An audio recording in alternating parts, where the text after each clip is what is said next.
Welcome everybody to another edition of the Herd Up. I'm your host Adam. Let's get into this. So the Giants finished up their draft, 6 picks, nothing too crazy. Malik Neighbors is good, Nubin is good, and then everybody else is kind of depth position. I don't agree with everything.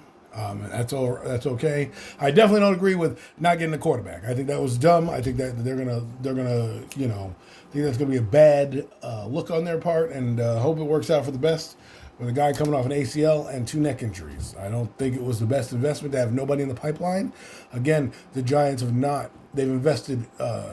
Joe Schoen's invested his first 3 years in 7 defensive backs. He's drafted countless linemen on both the front side and the back side of the ball.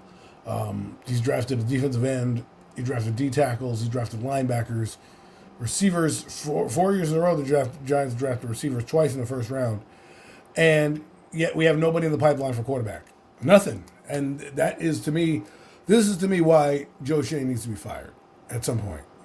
Probably at the end of the year. I'm not giving him the benefit of the doubt. No, no. And another thing I'm telling you about Joe Schoen.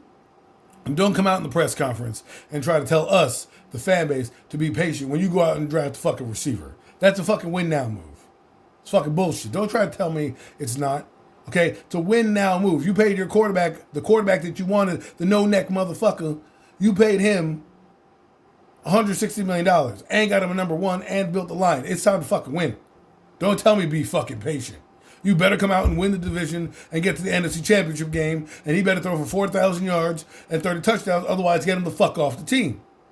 This is it. This is the last year, because next year he ain't on contract. You want to keep him this year? Fine. Next year, if you guys don't make the playoffs, he's out the door. I don't care where the fuck you draft. He's out the fucking door. I'm tired of this bullshit. I'm tired of it. As a fucking fan, I'm tired of that shit. The second thing I have a problem with is that motherfuckers on Twitter act like DJ is like, I was going back and forth to this dude, and I'm like, man, DJ stinks. He's like, what are you talking about, man? Minnesota, he had 301 yards, 78 yards rushing. I said, bro, what happened in the next game? He goes, oh, but the defense gave up 265 yards. Blame DJ. You notice how he throws in the face the game of DJ's top performance and doesn't say, hey, but the defense on the other side of the football was absolute trash, right? Doesn't say that. But when I give him a point about the next week against Philadelphia, what happened, he blames the Giants defense for giving up and not answering the question of what happened next week with Daniel Jones. Because here's the problem that I have with Daniel Jones fans. Don't show me what he's done good, and then when somebody shows you what he's done bad, give the excuse of it's the defense or it's this. I've seen plenty of games where Eli Manning has thrown 300 yards and the defense has been shitty, but he still throws for 300 fucking yards and looks good in the game. If you want to praise DJ for having one game in the playoffs that was good, and then not acknowledge the other game, then you don't need to talk to me about football, because you need to acknowledge both sides. That's how football works. You're going to praise him on one end, you need to praise him on the other. He should have 300 yards and still lost that game against Philadelphia. Guess what? The narrative would be different on him. It didn't. He fit right into the narrative of who he is. Beat a bad defense, lose to a good defense. That's the problem.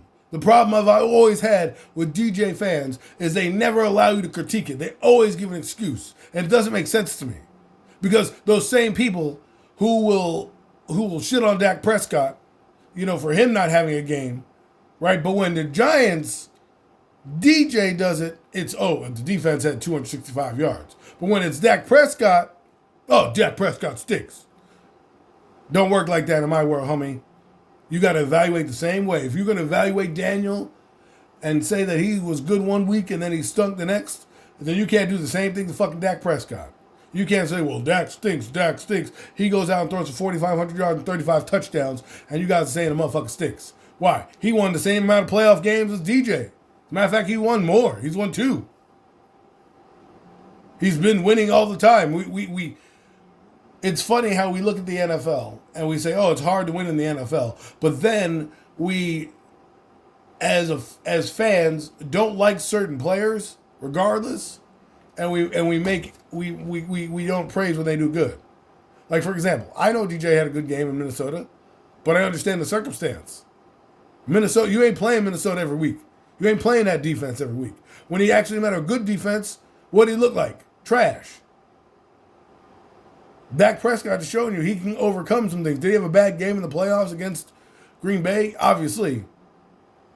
Did he beat the team prior to playing? Yes, he did. So they advanced to the divisional round. But I'm not going to take away what he's done during the regular season, because that's what we try to do. We try to tell a guy he sucks, or say, well, he has this, this guy on his team or that guy on his team. Well, guess what? I'm going to do the same shit for Daniel Jones when Malik Nabers goes off. Well, he had Malik Nabers on his team. Well, he had this guy on his team. I'm going to do that same shit. And people are going to be like, oh, Daniel Jones is good. No, fuck Malik Nabers. No, it's really Daniel. No, I'm going to treat Daniel Jones the same way people treat Dak Prescott and Kirk Cousins and Tua Tagovailoa. If you don't like those guys and you don't think they're good quarterbacks, well, I'll take all three of those motherfuckers over DJ right now. So don't sit here and play me. And if you're going to come at me on Twitter, well, you better have a better argument than the one game he's played well in his career. A playoff game. His record at prime time speaks for itself. His record without Saquon Barkley speaks for itself. And if you think that Malik Nabers is going to suddenly make Daniel Jones all of a sudden read the defense better, it's not going to happen. Tiger don't change his stripes. And oh, by the way, Malik Nabers yelled at Jaden Daniels, who was a Heisman winner. You think he's not going to yell at the front? Daniel Jones, that bum? Oh, get me the ball, Daniel. He's going to look at him like, with those puppy dog eyes, like, are you yelling at me? Are you yelling at me? Like when Kenny Galladay was going off on the sidelines and acting like, yo, why aren't you getting me the ball? Are you yelling at me? Like, yeah. When people throw tablets, it's not because they like you. It's because they frustrated who the fuck they are. And we'll find out. You're going to find out this season. We ain't playing no jokes. Ain't no powder puffs on the schedule. Matter of fact, the Giants are the ones that are going to be looking like the powder puffs on the schedule. Because if you're looking at all the teams that they play, all of them had about 8 to 9 wins. All of them. And all of them were in some type of playoff hunt. The Colts, the Saints. The only team that was really bad was Atlanta. And guess what? They just got really good. Really good. Kirk Cousins is going to light that team up. So don't sit here and say, oh, the NFC South, we're going to beat this team, we're going to beat that team, we haven't even closed the gap on our team. Meanwhile, the Eagles have got the best corner in the draft, the best running back, and they extended both their wide receivers. They got offense, and they got offensive line. The Cowboys, again, fixed their offensive line. They don't just keep doing it. They keep rolling. By the way, the Commanders upgraded their whole damn team by one player getting the quarterback. And we're sitting here running back with no Neck Jones and expecting a different result because he played one average season in 2022. Y'all can't even get yourselves to believe that 15 touchdowns is good. You have to do a song and dance. Oh, well, he had 15 touchdowns. Don't forget the 7 rushing touchdowns. But then when I do it with Jalen Hurts, the answer is, oh, well, those are tush-push touchdowns. They're only like 1 yard. Give me a break. Touchdown's a touchdown. It counts as 7 points, right? If you're going to use the same shit for Daniel, I'm going to use the same shit for Hurst. And he's going to have more yardage at the end of the day. He had 3,800 yards and 23 touchdowns passing. Yeah, sure, he had 18 intercepts. But you know how many rushing touchdowns that fucker had? 15. If you were to combine his rushing numbers, which are 600, and his 3,800 yards passing, we're talking about well over 4,300 yards and well over almost damn near 38 touchdowns. Daniel Jones threw 2 touchdowns and 6 interceptions. He was 1-5 in the games he played in. Meanwhile, the other 2 idiots that started were 5-6 in the games they played without him. That's all I'm saying. So, let NFC Championship game or bust, baby. That's got to be the mantra. That's it. And I'm not going to give you no fucking records or any of that bullshit. That's got to be the standard. And if you sitting here with Joe Chain and you're under the microscope and you're saying, well, be patient, preach patience, I don't want to hear patience. You lost patience when you decided not to draft a quarterback, so now go out and win games. Otherwise, you and your fat fucking coach can get the fuck up out of Dodge. And that's all I got to say.